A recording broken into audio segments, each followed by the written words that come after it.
Good morning, sir. Good morning, everyone. So, we are the group 4.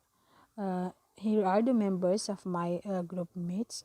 So, we will discuss about the grading and reporting system. By the way, I am Wamica L, ENDAR. So, what is grading system and what is reporting system? A grading system is the system that a school has developed to guide how teachers assess and grade student work. It is also the process of applying standardized measurements of varying levels of achievements in a course. So, ibig sabihin ng grading system is ito yung how teacher assess the students. Ito yung magiging guide nila kung paano nila i-grade yung estudyante nila, paano sila magbigay ng assessment sa student nila. So, paano yung pag-grade nila sa student nila at saka may standard dito sa grading system. So, reporting system is the system that a school has developed for the organization of assignments, scores, and a grade books, either online or paper, and the determination of final grades for report cards and transcripts. It is also to return or present as a matter referred to a committee with the conclusions and recommendation. So I think the reporting system is o yung end of the year na, which is na may bibigay na yung report cards at saka transcripts, kasi kailangan talaga yung, kasi sa reporting system na yan yung natapos na yung lahat na organize organize na mga grades, di ba, yung mga scores ng students. So yung final grades din at saka yung final grades na report cards para sa mga elementary din na report cards at saka transcript, I think, sa mga college students. Tapos may conclusion dito at saka recommendation. Yung ano ba yung estudyante na tapos mabait ba siya or helpful ba siya pag sa mga araw-araw na ginagawa niya sa class. Doon sasabihin sa report cards na yun. So, the purpose of grading and reporting system. So, the purpose of a grading system is to give feedback to students so they can take charge of their learning and to provide information to all who support these students, teachers, special educators, parents, and others. So, yung purpose ng grading at saka reporting system is magbigay ng feedback sa mga estudyante kung na-develop ba, may na-learn ba sila through the year or through the quarter. Then,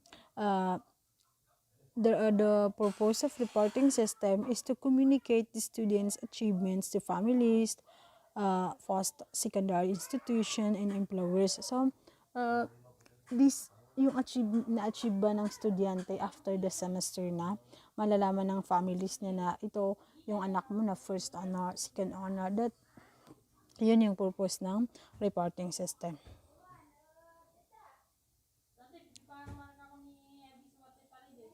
So, functions of grading and reporting system. The first one is it improves students' learning.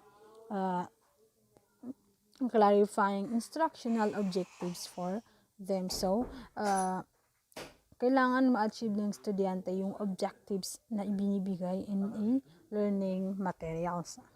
Showing students' strengths and weaknesses.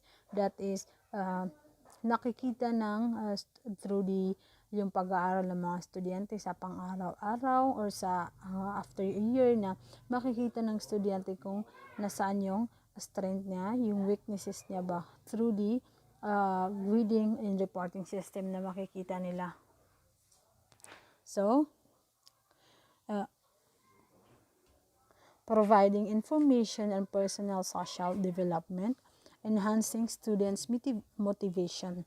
So, yung short-term goal nila, yung kung through the grading system at saka reporting system na nagkakaroon ng motivation yung estudyante.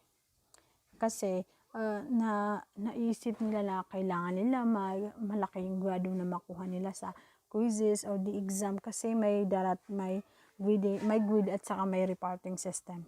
May report indicating where teaching might be modified. So, it is best achieved by day-to-day test and feedback. Pwede itong ma-achieve sa day-to-day na nagkakaroon ng assessment or test. Tsaka yung feedback ng klase kasi yung feedback ng test nila is yung grades nila. So, number 2 is the reports to parents or guardians. Inform parents and guardians of students on the progress of their works. So, after yung grading at saka reporting system na yung is another function nila is nalalaman ng guardian or yung parents ng estudyante kung saan na yung estudyante nila, kung may progress, may nangyari ba na development ng estudyante, na-achieve ba yung dapat na ma-achieve ng estudyante na ma-learn niya, or ano nang nangyayari sa estudyante. Nalalaman yun ng parents at saka guardian. Administrative and guidance uses, helping to decide promotion, graduation, honors, and athletic eligibility. So, because of the grading and reporting system na yung another function nila na it is nagde-decide sila kung sino yung mapopromote in other grades at saka sino yung makakagraduate at saka sino yung first honor, second honor, or sino yung mga may achievements sa estudyante. Reporting achievements to other schools or to employers. In this way na malalaman din ng mga other schools na kasi nagkakaroon minsan ng competency sa other schools. So malalaman din kung because of the grading and reporting system na malalaman din yung achievement ng school to other school.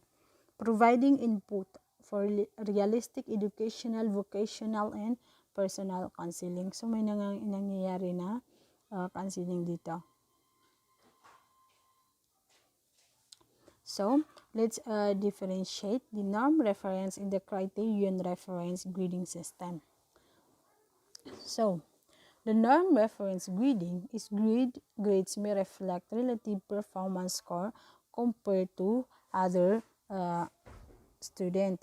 So, in this norm reference grading na nagkakaroon ito ng comparison na kino-compare yung scores ng estudyante into other students. So,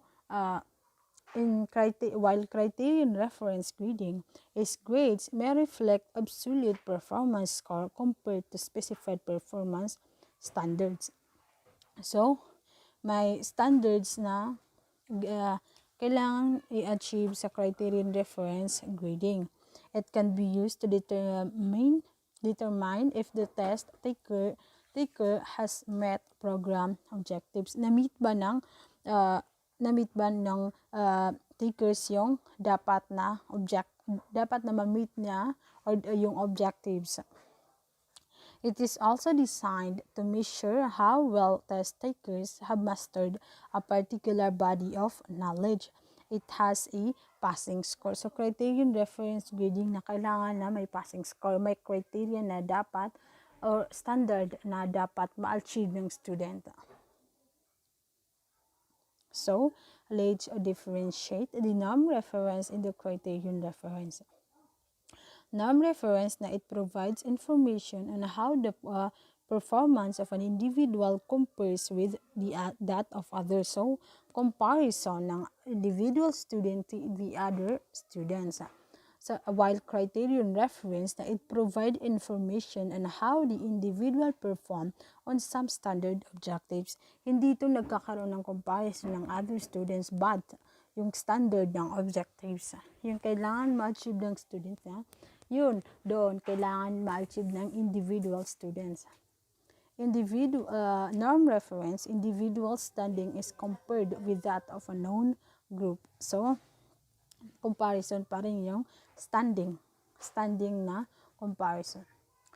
While criterion reference, it allows users to interpret what an individual can do without considering the performance of others. Sa criterion reference, so, nag-interpret ka na ano yung kayang gawin ng isang estudyante na without, hindi mo kino-consider, hindi mo siya kino-compare to other student as long as na-achieve nila yung standard na kailangan ma-achieve. Percentile rank is obtained to determine the relative standing in norm group. So if percentile rank, so may comparison talaga na nangyayari sa norm reference grading. While criterion reference, it is designed to measure the results of instruction. So nasunod ba yung kailangang isunod na instruction na nandoon, na ito dapat yung criteria na ma-achieve nila, yung kumbaga sa performance na dancing na yung impact kailangang ma-achieve, at saka yung mga yung basta may criteria na kailangan ma-achieve when you are performing. Or yung kumbaga sa exam na kailangan na yung passing score na ma-achieve talaga. Kung 100 na passing score is 75, na kailangan talaga ma-achieve yung 75. Kasi fail ka kung 74 ka na. So in norm reference na, hindi siya nag-a-achieve ng ganun. At as long as may nakakuha ng may highest score tayo na 75, may second na 74, ganun. Yung comparison na nangyayari. Or yung rank, may rank dito sa norm reference. Norm reference, it emphasizes the discrimination among individual. While criterion reference na, an individual's performance in a specific behavioral or instructional objective emphasize description of performance. So criterion reference na every individual or a group na kung mag-perform sila o yung scores nila na kailangan talaga na instructional objective yung i-achieve nila. I think yung mga learning outcomes na sinasabi sa mga module, or ini module na, di ba, may learning outcomes sa dapat ma-achieve ng students, na yun yung example ng criterion reference. So for example, sa class A at saka class B, the highest score sa class A is 88 at saka sa class B is 94. So, in norm reference, sasabihin ng teacher na nakakuha ng sa class A na nakakuha ng 88, so siya yung highest sa class A, nabibigyan niya ng score norm reference na grade na 100. At saka yung sa class B na siya din yung naka-highest 94, so bibigyan din niya ng 100. Yung highest na yun sa class B. Pero sa criterion reference na hindi pwede. Kung sa criterion reference na passing score nila is 50%, nagagawin mo na yung 88 divide 100 times 50 plus 50 is equals to 94. Kasi kailangan ma-achieve yung passing score. Sa class B naman na yung 94 divide 100 times 50 plus 50 equals 97. So, magkakaroon siya ng grado na 97. So, may ina-achieve kayo. Pero sa norm reference na wala kayong ina-achieve kasi ibibigay mo lang sa kanya yung 100 sa class A na highest at sa class B na highest score na 94 kasi alam mo na deserve nila yung kasi sila yung nag-study, ganun. So, another examples is the score of Angela is compared to the mean score of all test takers. So, titignan mo dito yung mean score, yung i-compare yung si Angela at saka main score ng all takers. So, siya yung highest. I think si Angela, no? Pinag-compare yung grado nila. So, norm reference grading. So, Katrina passed the competency test in mathematics. So, nagkaroon ng competition which is may in-achieve kayo. May in-achieve yung mga students in mathematics. So, criterion reference grading. Jeremy was given an NC2 in driving course. Kasi hindi ka naman makakapag-drive kung hindi mo na-achieve yung mga criteria doon na dapat. dapat yung skills mo na ganito na. So, criterion reference grading. The percentile rank of in a day examination is 89. So, percentile rank na may nangyaring comparison. So, this is norm reference grading. Percentile rank ko yung underline dyan. GMS grade in PE4 is 1.75. It is criterion reference grading because 1.75 PE4, ibig sabihin sa college yan. Kasi yung college sa college is nag-use sila ng criterion reference grading. So, I think that is understandable yung reference, yung pagkakaiba ng norm at sa norm reference at saka criterion reference grading. So, I think that will be all. Thank you. Assalamu alaikum wa rahmatullahi wa barakatuhu, and good day.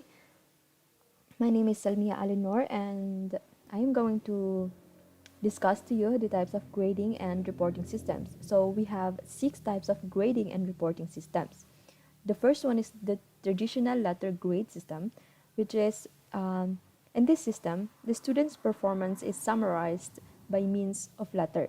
So this system is limited value when used as the sole report kasi they end up being a combination of achievements, effort, work habits, behavior, and the teachers can actually have a hard time interpreting their students' performance, and they do not indicate patterns of strengths and weaknesses. So the example of this system is A for excellent, B for good, C for average, C D for needs improvements, and if you got E, then it means you failed the subject, not you.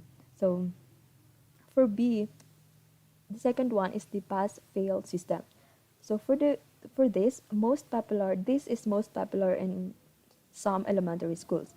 I can actually recall having this kind of grades in my subjects back in elementary. So the pass or fail system utilizes a dichotomous grade system, and this should be kept to the minimum because it does not give much information about your students, and students' work to the minimum. And then C, the checklist of objectives. So the objective of the course is enumerated. It can either replace or supplement the letter grades, and each item can be rated outstanding, satisfactory, unsatisfactory, A, B, C, etc., etc. So for the D, letters to parents and guardians. So letters to parents or guardians are useful supplements to grades. It has limited value as sole report because if you think about it, this is very time consuming in preparing. So the amount of weaknesses often misinterpreted by the parents and it's not really systematic or cumulative. So portfolios. So I am positive that everyone here knows what portfolio is and done one. So portfolio is a set of purposely selected works with commentary by students and teachers.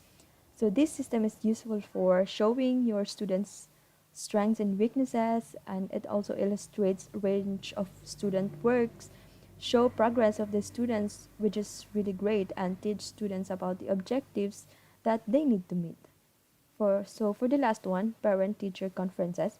So conferences are useful for a two-way flow of information. So this is actually familiar to us. So most of us experience telling our parents to go to school for a meeting which is instructed by our teachers, and then they would discuss your progress. So this is limited value as the major report because again, it is time consuming, obviously, and provides no systematic record of progress. And some parents are not that supportive and won't come.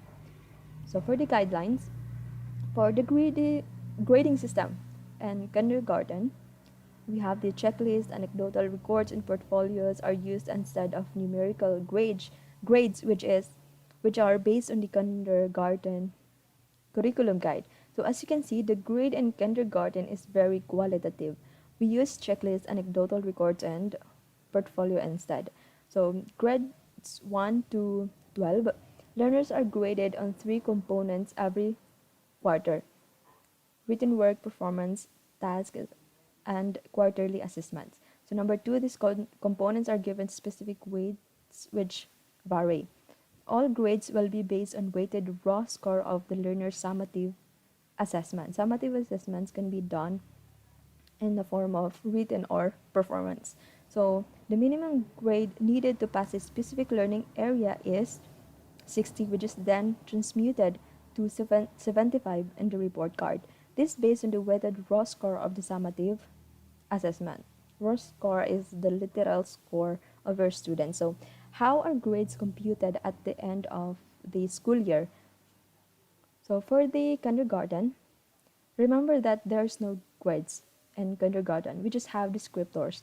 So checklists, anecdotal records, and portfolios are presented to the teachers at the end of each quarter for discussion. And then for grades 1 to 2, for the kindergarten, you just have to tell them about their students' development. So for grades 1 to 10, the average of the quarterly grades produces the final grades. For example, we have 4 quarters. Every quarters you got 85 grades. Then you have to divide 85 to 4 kasi you have 4 quarters. So the general average is computed by dividing the sum of all final grades by the total number of learning areas. Each learning area has equal weight. So after you computed the final grades in each learning areas, then add all their grades, for example in English, Math, Filipino, then divided by the number of learning areas. Just find the average, then that would be the final grade of your students. So for grades 11 to 12, the average of quarterly grades produces the semestral final grades. The general average is computed by dividing the sum of all semestral final grades by the total number of learning area. So, how is the learner's progress reported?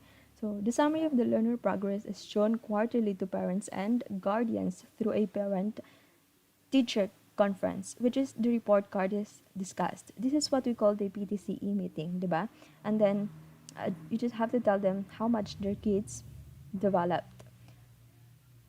So here is the descriptor and the grading system. Remember that for each learning areas in the general average and the report cards is in whole number and not decimal. So that's it for my part. Thank you very much. Good day, I'm Salmirah P. LUMABAO, and I'm going to discuss the components of the student grade and methods of computing final grade, and also grading system for pupils or students under the K-12 curriculum. So there are four large components that teachers use. First is classwork and quizzes, second is homework, and third is test, project, and papers, and also the last is participation. Classwork and quizzes. Classwork is, as the name implies, work that is done in class. For example, if the teacher gives his student a worksheet to fill out while they are in his class, that worksheet gets into their classwork grade. This category can also include quizzes, which are mini tests given on information learned over a day or two. And second is homework. Like classwork, homework is a apply name because it is work that is done at home or outside class time. Homework should be something that is given on the day and then collected a day or two later. For example, if the teacher assigns students a reading passage and question on Monday and then collect their answer on Tuesday or Wednesday, it is homework. And third is test, project, and papers. There are assignment that cover a long long period of time than homework or classwork. For example, after teaching a unit, I teacher might give his students a test. Alternatively, he might ask them to do a big project or write a paper. To determine if an assignment should be classwork or homework, or if it should be a test, project, or paper, teachers should think about how much information the assignment covers. If it's about 1 day or 1 week of material covered in class, then it's probably going to be classwork or homework. On the on the other hand, if it cover a long time period like a couple of weeks or a month, it's probably a test, project, or paper. And also, the last part is participation. Though it's not completely necessary, many teachers are also count as students' participation in their overall grade. For example, if a student sits silently in class and ignores the teachers, doesn't ever ask or answer questions, and always has his headphones in, he's not participating in class. On the other hand, if a student is very attentive and ask lots of questions, he's doing a good she's doing I mean she's doing a good job with participation. And methods of computing finals grades and grading system for pupils or students under K-12 curriculum. How to compute for final grades and general average in-depth at K-12 grading system. The following are the steps in computing for the final grades. Our step 1 grades from all from all student work are added up. This results in the total score for each component, namely written work, performance task, and quarterly assessment. Raw scores from each component have to be converted to a percentage score. This is to ensure that values are parallel to each other. Step 2. The sum for each component is converted to the percentage score. To compute the percentage score of PS, divide the raw score by the highest possible score, then multiply the quotient by 100%. And step 3, percentage score are then converted to weight scores to show the importance of each component in promoting learning in the different subjects. To do this, the percentage scores is multiplied by the weight of the component. The product is known as the weight score, or WS. Step 4. Step 4 is the sum of the weight score in each component is the initial grade. This initial grade will be transmuted using the given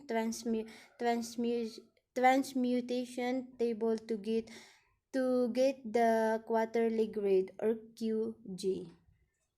Step 5.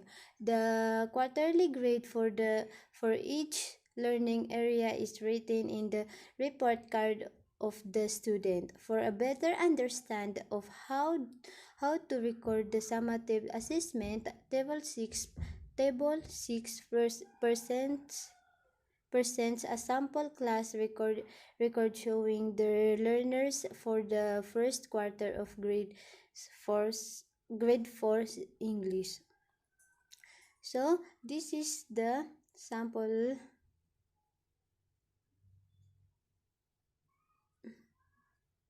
So this is the sample of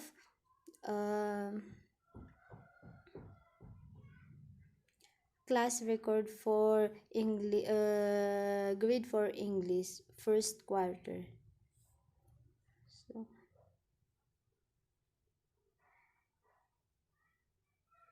and that's all, and thank you. And once again, I'm Salmirah P. LUMABAO.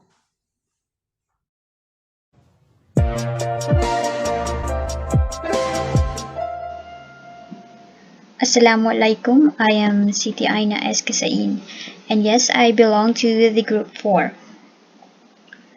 And for our group, we are assigned to report or discuss the grading and reporting system. On my end, I am discussing the levels of assessment and the levels of proficiency. First, let's have the levels of assessment.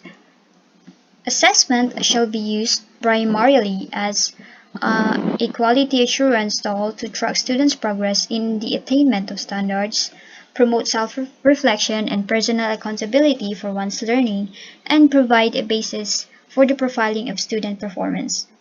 So we all know the importance of the assessment, and it is true that without assessment or evaluation, we won't, or the teacher won't be able to track or follow or learn the student progress. And in order to do so, we really need the assessment or any kind of evaluation. So we can say that this is like this paragraph is like the philosophy of the K-12 program. And through the DepEd Order 73, Section 2012 section, I am not sure how it should be read, but anyway, this is something related to the enhanced based education program, or otherwise known as the K-12 program. It says that the levels of learning outcomes are also the levels of assessment. It means that the levels of assessment should be reflected on the levels of learning outcomes. And for the levels of learning outcomes, we should note that there are 4 of them: the knowledge, process, understanding, and performance. So we should also have the 4 levels of assessment. We have the level 1, 2, 3, and 4 in correspondence to each of the learning outcomes. In level 1, we have the knowledge. So the question here, or what to test or assess, or how do we assess them? And here is the corresponding like questions or guides on how to assess the students in every level. Kasi in knowledge, we are looking for the substantive content of the curriculum, the facts and information that the student acquires. So for the assessment, it should like answer the question who, what, when, how, or why. For the level 2 of the assessment, we have the process, and it means the constructed meaning from the knowledge. So it should also refer to the skills or the cognitive operations that the student performs on facts and information for the purpose of constructing meanings. For the level 3 of assessment, it should correspond to the understandings with which could also refer to big ideas, the principles and generalizations that is inherent to the discipline, which may be assessed using the facets of understanding, which may be specific to the discipline. So we have here the explanations, the empathy or self-knowledge, the principles and generalizations, of course, the philosophy of the kid. And for the 4th level of assessment, which corresponds to the performance learning outcome, this is like the final or the last because it refers to the product. What to test here or assess, or how to assess this is to see how the student transferred his or her understanding into life situations, as something like product or something like solving problems. So on the third column here, we have like the equivalent percentage weight on how they or on how much or they should be assessed. Like for the first level, it has like 15%. For the second level, it has 25%. For the third level, 30%, and for the last level, we have the 30%. And in total, we have 100. So for the assessment tools, this is a relevant topic, so I included it in my discussion. We have here again the learning outcomes, the knowledge, process, understanding, and performance, and how should they be assessed. So here are the tools. For the knowledge, since we refer to the like mere information, we could use the traditional tools. Like we could have the multiple choice type of test, or the true or false, the matching type, the constructed response test, or the essays. And for the process, the teacher could like make the student do a textual presentations of the understanding. Like he or she could make flow chart, graphs, graphic organizers, analogies, and it consists of something like outlining, organizing, analyzing, interpreting, and something like expressing, conversion, or translate. For the understanding, we have here the self-knowledge, empathy, perspective, explanation, or interpretation.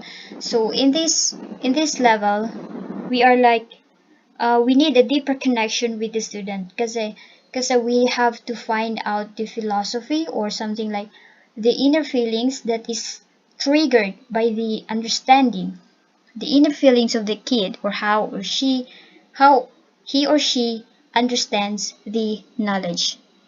For the last one, the performance, it refers to the products or the skills. So we have here the self-understanding, the monitoring, the self-assessment, combinations of oral, written, visual, and kinesthetic modes. And now let's proceed with the levels of proficiency. So what is proficiency? When we say proficiency, we are like talking about the skill or how great the person is. We are categorizing them into how great they are. If this person is excellent, or if this person is great or something excellent, very professional in this specific field, or particularly in this knowledge, or if the person is moderate, or it could be that the person is really not really that good or not really interested, and you have to make him understand, or you have to do something about it. So that is proficiency. Anyway, we have the Department of Education has adopted a new assessment tool using the letter system to assess the levels of proficiency of the students. So I think this is something related to the K-12 program. And we have here the 5 levels of proficiency: the beginning, developing, approaching proficiency, proficient, and advanced. We can see here, I think everyone, or it could be that almost, is familiar, or at least we could recall that in our high school we have this letter system in our grade. It means if you have B, then you have 74%, and below numerical grade. For if you have D, you have 75% to 79%. For AP, you have 80% to 84%. For P, we have 85% to 89%, and for A, meaning you exceed 90%, or you could have like the exact 90%. For the lowest level of proficiency, in this level, the student would struggle with his or her understanding, prerequisite and fundamental knowledge or skills have not been acquired and developed adequately to aid understanding. So it means this student should really look into the fundamental knowledge. I mean, we would not be able to learn further, or we were not able to move on from one topic if we cannot learn the prerequisite, the most important or the fundamental knowledge. And as for the developing, in this level, the student possesses minimum knowledge or skills and core understanding, but needs help throughout the performance of authentic tasks. So, compare mo naman sa beginning that these students at least has a like the lowest or lower, I mean higher percentage of knowledge, and of course, like the student in the beginning, they need special care or attention, or they need to make at least an effort to exceed or develop for developing themselves.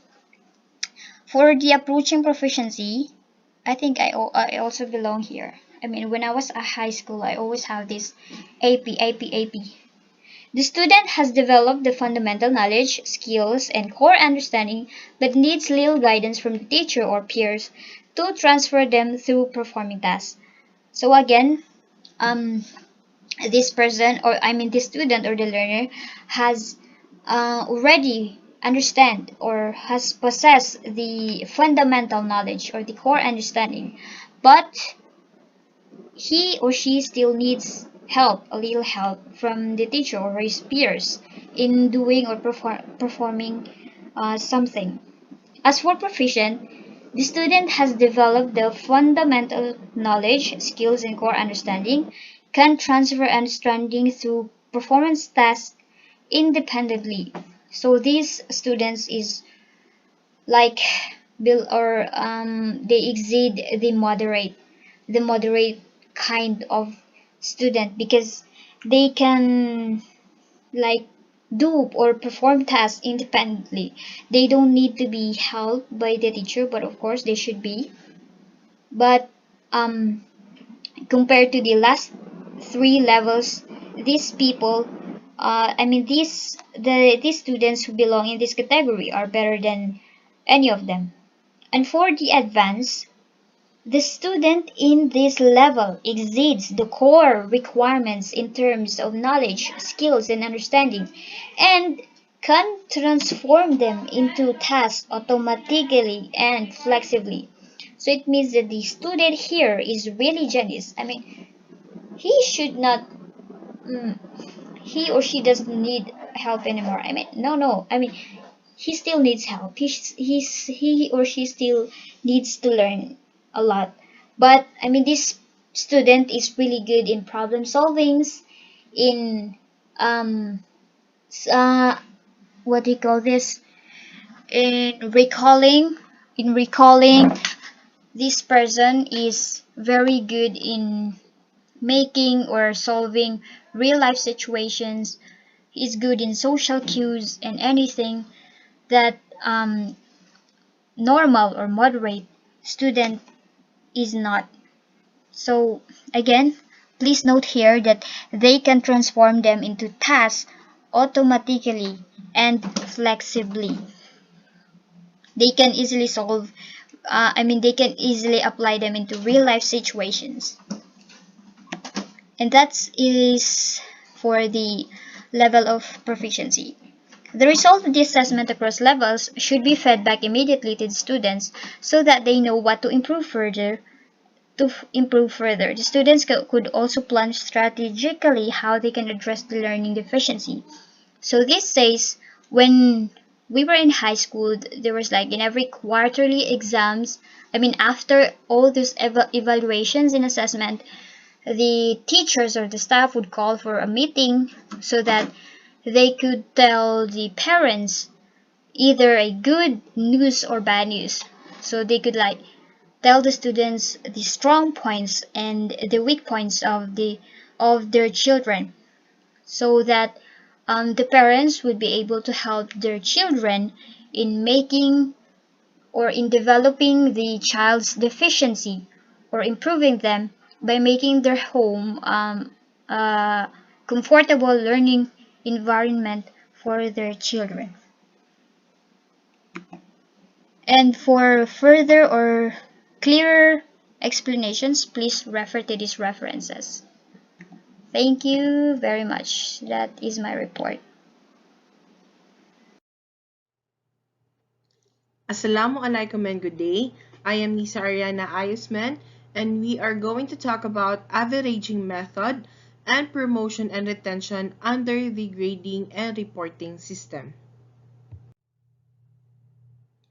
Let us first begin with the averaging method or grade averaging. Grade averaging is the practice of calculating semester, end of term, or end of the year course grades by taking the sum of all numerical grades awarded in a course and then dividing the sum by the total number of grades awarded. Using this process, teacher calculate the mean or average final grade for a marking period, which may be recorded as numerical grade or a letter grade that reflects a numerical equivalent. For example, a grade of A may be equivalent to a 90. However, it is not used in the Philippines because our grading system uses a standard and competency-based grading system by the K-12 Basic Education Program.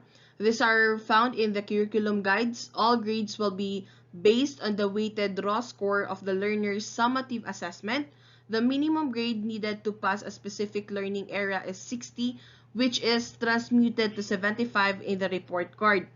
The lowest mark that can appear on the report card is 60 for quarterly grades and final grades. So learners from grade 1 to 12 are graded on a written work, performance task, and quarterly assessment every quarter.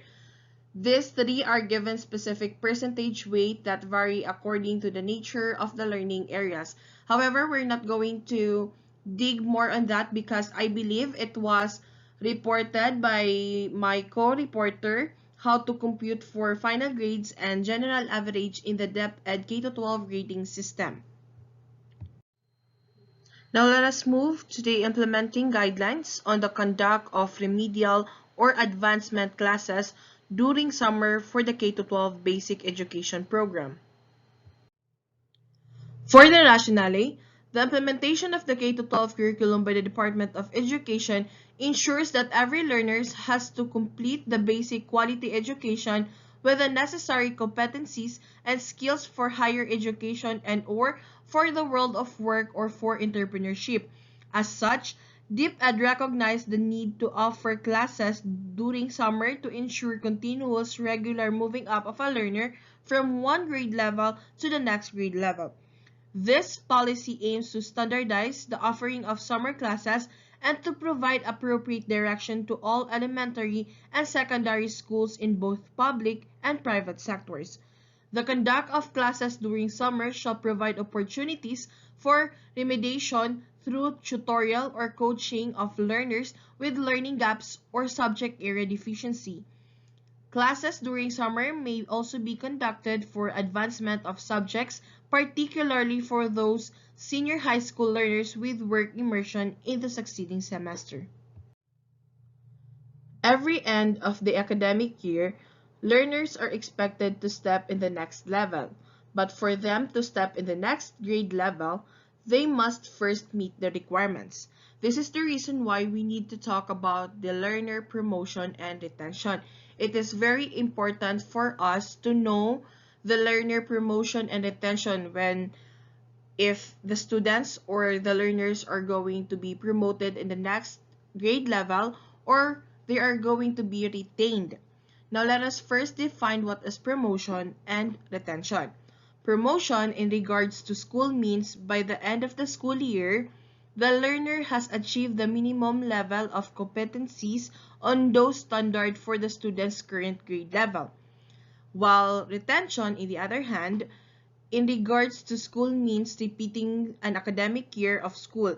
Retention in school is also called grade retention, being held back or repeating a grade. To simply put, promotion means students are able to step in the next grade level, while retention means students are not allowed to step in the next grade level and must repeat the grade level. This section provides the basis for promoting a learner to the next grade level or for retaining learner in the same grade level. These decisions must be applied based on evidence and judiciously. A final grade of 75 or higher in all learning areas allows the student to be promoted to the next grade level. So this is the guidelines to be followed for learners promotion and retention, and this is under the DepEd order number 13 series of 2018. So for the specific slide, this is the learner promotion and retention requirements and decision for grades 1 to 10. So we have number 1, final grade of at least 75 in all learning areas. The decision for this is promoted to the next grade level. So this is when a student or a learner passed all the subjects in the grade level. So for this, he or she is allowed to be promoted in the next grade level. Number 2, did not meet expectation in not more than 2 learning areas. So this is when a learner failed in 1 or 2 subjects. So the decision for this must enroll in a remedial classes for learning areas with failing mark and obtain a recomputed final grade or RFG of at least 75 or higher to be promoted to the next grade level or semester.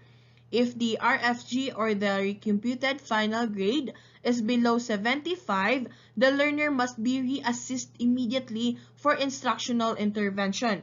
So if the learner still fails in the intervention, he or she is not allowed to enroll in the next grade level in the succeeding school year with continuous provision of tutorial services.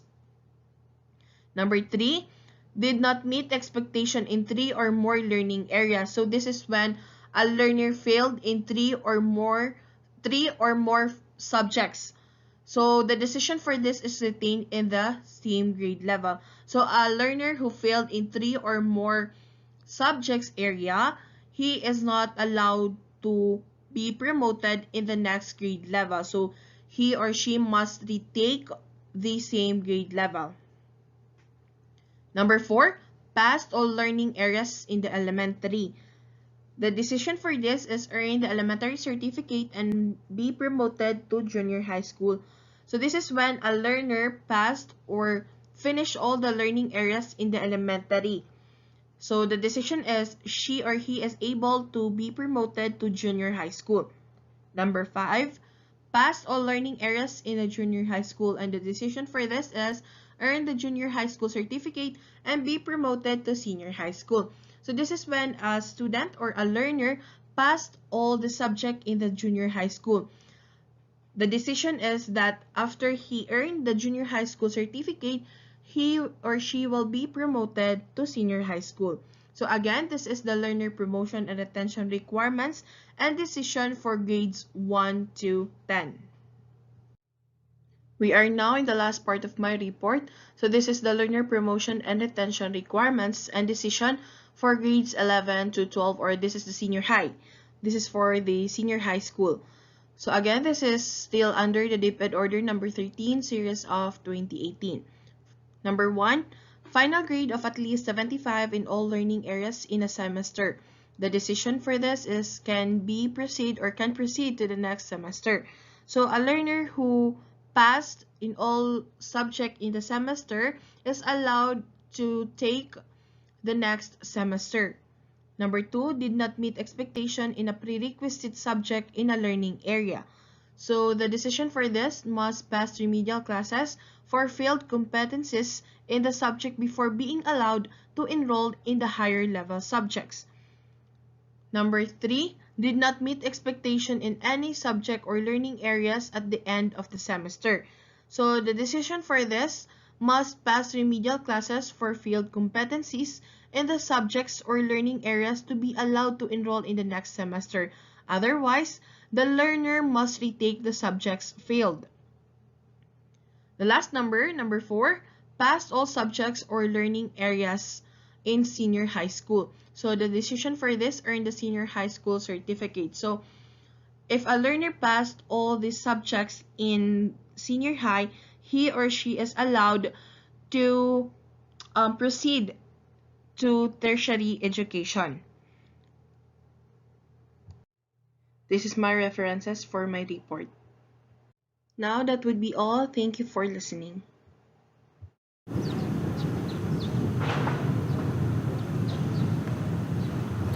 Assalamualaikum warahmatullahi ta'ala wabarakatuhu, and a pleasant day to you, sir. So this is Asnalyn A, PANARIGAN. I am from Group 4 and I will going to discuss to you the guidelines for effective and fair grading. So one of the primary goals of a proficiency-based grading system is to produce grade that more accurately reflect a student's learning progress and achievement, including situation in which students struggle early on the semester or school year, but then put in the effort and hard work need to meet expected standards. So here are the different guidelines for effective and fair grading. So the first is describe grading procedure to the students at the beginning of the instruction. So as a teacher, you really need to present your grading procedure to the class at the beginning of the class. Because students will be aware on how you will grade them. So it is very effective kasi nga nalalaman nila or nagiging aware sila kung paano mo sila igigrado. And that way, nalilesen yung mga complaint ng mga students about how you computed their grade or paano mo sila igrado kasi nga aware na sila.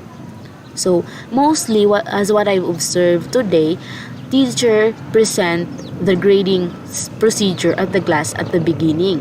So, ang nagiging epekto nun kasi, na-aware yung students kung paano mo sila igagrado. Like, ganito yung percent na ibibigay mo sa exam, ganito yung... So, mas nagbibigay sila ng effort sa mga part na example sa exam o sa performance, academic performance, ganon, sa attendance, ganon. Dahil you already presented to them your grading procedure. So, it is really necessary na you present your grading procedure to your student para maging aware sila on how you will grade them, para ma-lessen din yung complaint ng mga students. Okay? And then, the next one is clarify the course grade will be based on achievement only. So, as a teacher, in grading your students, you really need to explain to them, as what I've said earlier, or present to them the grading procedure, and then you will also going to clarify to them na yung result ng grade nila will going to be based on how they perform on the class, or will be going to base on the score na nakuha nila. Hindi yun magbe-base sa ibang factor, dahil the course grade will only base on their own performance. Kasi yung teacher, ginagawa lang niya is nagko-compute ng grado na ginagawa ng student. So you have to clarify to them na yung magiging course grade nila is magbe-base lang sa achievement nila or sa score na na-attain nila. Okay? And then the third one is explain how other factor, which is effort, work habits, etc. will be reported. So, if you're planning na yung attendance will be going, if you're a teacher and planning to add points on the result or the final score of a student if they completed their attendance or yung wala silang absent, you have to explain it to them at the beginning of the class para hindi sila mag-complain na bakit ganun, yung iba na-add ng 1 point yung final score nila, bakit ganun kami wala. So you really need to explain na may mga ibang factor na makaka-add sa score nila. Kailangan mong i-report yon para maging aware yung mga estudyante. So, kasi sometimes yung mga teacher din, having a complete attendance to the class in the whole semester or in the whole year is dinadagdagan nila ng 1 point yung grado ng estudyante. So, bago yun mangyari, you have to explain it to your students na ganito, may add +1 yung estudyante na complete yung attendance in the whole semester, ganon, meron siyang or 1 step higher siya, ganon. So, you have to explain to them na may mga ibang factor na pwedeng makakadagdag sa score nila or may ibang factor na doon ka din magbe-base. Kailangan mo din yung i-explain to them para hindi sila mabigla na bakit yung iba naging dagdagan yung grado nila, bakit kami wala, ganon. Okay? And then, the next one is relate grading procedure to intended learning outcome. So, in yung grading procedure also, you really need to relate it to the learning outcomes. Kaya nga merong curriculum guide wherein doon ka magbe-base nung rubric mo on how you will grade a certain task na ipaperform ng mga students mo. Okay? And then, another one is obtain a valid evidence for assigning grades. So, as a teacher, you really need to prepare a valid evidence kasi even though you already presented your grading procedure to the class at the beginning nung una, there are some students na magko-complain talaga at the end of the class even though na alam na nila yung mga on how you will grade. They were still finding a evidence kung paano mo, or they were still asking kung paano mo yung gigrado. So you better to have a valid evidence para mai-present mo sa kanila na ganito, ito yung score mo, may pagkita mo sa kanila yung yung class record mo, ganito yung performance mo. Okay? And then the next one is try to prevent cheating. So as a teacher, it is your responsibility to guide your students, and as a code of ethics din na you have to treat your students fairly. Hindi pwede and then pinagbabawalin sa mga student yung pag-cheat. So ikaw pa yung nag-cheat ng teacher. So you have to prevent cheating. Dahil your job as a teacher only is to compute the grade of your students. You don't have a rights na mag-minus or mag-add ng grado sa grado nila. Okay? And then the next one, return and review all the test result as soon as possible. So, as soon as possible, you return their test result kasi through that, na-aware yung mga estudyante about their performance. And then sometimes also, natutulungan din yon na ma-review nila yung mga score nila na, ay ganito, hindi pala maganda yung performance ko, maliit yung nakuha ko, so I have to focus, I have to do better on the next exam, ganun. So, it is really good na ipakita mo sa kanila yung mga test result para din aware sila kung paano mo sila graduhan. Okay? And then, the next one is properly weigh the various types of achievement included in the grade. So, you have to follow the procedure na grading procedure na ginawa mo, kailangan mong i-apply yon. Example, yung ano ba yun, yung di ba 100% yung grado yung kukunin, so you have to weigh properly na itimbang yun sa different factor. Example, sa quizzes, sa attendance, kailangan mo yung properly na i-distribute. Okay? The next one, do not lower an achievement grade for tiredness, weak effort, or misbehavior. So, as a teacher, hindi dahil yung students mo is hindi nagpa-perform ng good performance sa school, sa klase mo, ilo-lower mo na yung, maminusan mo yung grade mo. Maminusan mo yung grade mo. And then, as what I've observed din also, may mga teacher na may mga teacher na nagsasabi na, o sige, kapag hindi kayo umayos, minus points sa final exam, minus points sa grado. Diba? May mga May mga teacher na ganon. Pero hindi yung totoo kasi they don't have any rights na hindi yung totoo dahil hindi yun right na i-lower yung grade ng isang students dahil sa hindi sila umaayos sa klase, di ba? Kasi yung pag-grado kasi yung grading system kasi nagbe-base yan sa performance ng students, yung mga achievements nila sa test nila, yung ganun. Kung maka-apekto man yung conduct nila, maliit lang yung epekto nun. So another one is be fair, avoid bias. When in doubt, review the evidence. If still doubt, give the higher grade. So, as what I've said earlier, you have to be fair on your students. As a teacher, it is your job is to compute the grade of the students.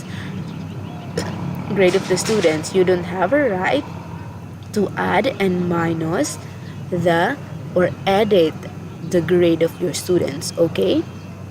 Always be fair to your students. So that are the guidelines for effective and fair grading. So let's move on to the table of equivalence. So in the Philippines, in some university they are using 4-point scale. Kasi in grading system kasi there are 2 scale na pina-follow in order to find the equivalence, which is the 4-point scale and the 5-point scale. Ang 4-point scale is yung 4 is yung highest score and then 0 is yun yung failing score. Mostly yung mga mga school sa US or university sa US ang nagfa-follow ng ganitong grading system. Pero sa Pilipinas may mga university or mga school na fina-follow yung 4-point scale. Pero majority talaga is 5-point scale yung fina-follow dito. Wherein yung 1 is yung highest grade and 5 is the failing mark and the lowest passing marks is 3, which is the rest. Okay, so and then sa K-12 also, they are using the percent grade, letter grade, or sometimes both. Yung letter grade is yan yung mga A+, B+, C+, and then yung percent grade yan yung 100%. So yan yung most na ginagamit dito sa school natin sa MSU. And then so I will going to present to you a table of equivalence and 2 schools or 2 university. I choose 2 universities only kasi maraming university dito sa Pilipinas. So nag-choose lang ako ng 2 university na fina-follow yung 5-point scale. So ito, University of the Philippines, which is the UP.